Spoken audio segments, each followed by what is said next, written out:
Pobedom protiv Fenerbahčea Crvena zvezda je završila učešće u Evroligi za ovu sezonu. Na kraju regularnog dela crveno-beli su sa učinkom od 17 pobeda i isto toliko poraza. Kada se podvuče crta, ni na nebu, ni na zemlji, Ivanovićeva ekipa ostala je na 2 pobede od učinka timova koji su osigurali play-off.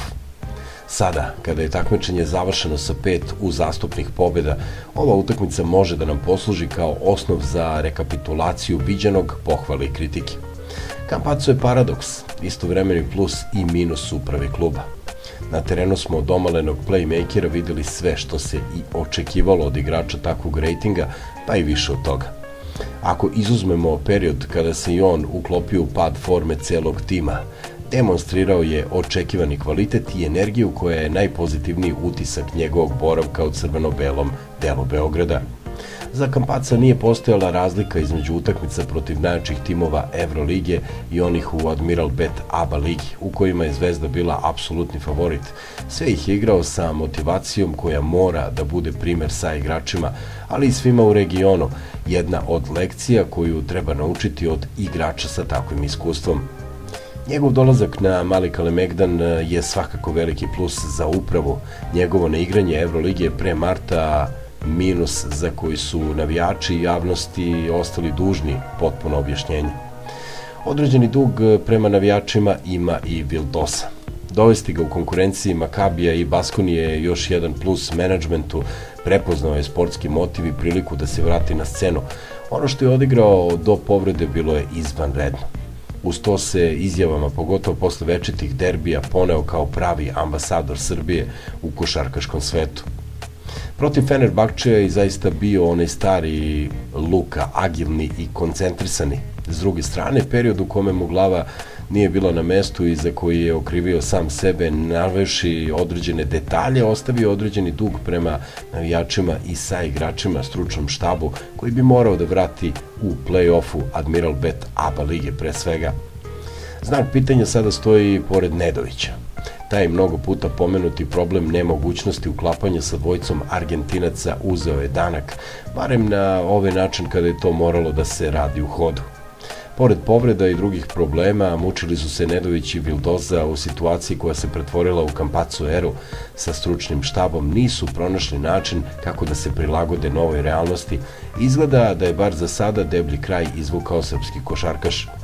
Utisak je da Ivanović više veruje drugom Argentincu i da će Nedović možda u završnici sezone ostati po strani čak i kada bude fit, što je nekako i logično ako uzmemo u obzir faktor odbrane pored napadačkog arsenala koji njih dvojica i Campazzo poseduju. U takvom odnosu snaga Nedović nema jasnu ulogu kako će stručni štab, kako to popularni izraz kaže, hendlovati situaciju, ostaje da se vidi. I ove sezone pokazalo se možda i najviše do sada koliko ekipi znači ta domaća osnova koja poznaje klub u prste. Dobrić i Mitrović su suvo zlato ovog tima, taman koliko i tandem Argentinaca ili neko drugi koji bi se našao u ulozi nosioca. Lazić je odavno ispričana priča, Marković je pokazao da godine nisu prepreka da bude igrač zadatka. Biće zanimljivo videti kakva je u tom kontekstu budućnost Lazarevića pa oporavljenog Nikola Ivanovića.